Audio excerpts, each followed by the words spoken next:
In this tutorial, I will show you how to add HTML code to a Canva website. First, open Canva in your browser and log into your account. If you do not have an account yet, you can create one for free.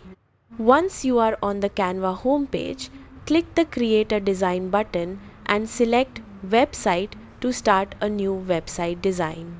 Choose a website template or start with a blank page. After the website editor opens, go to the left side menu and click Apps.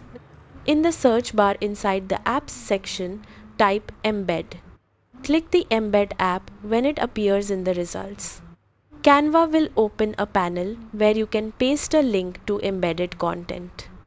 Instead of pasting raw HTML code, Canva requires a hosted link to the content you want to display.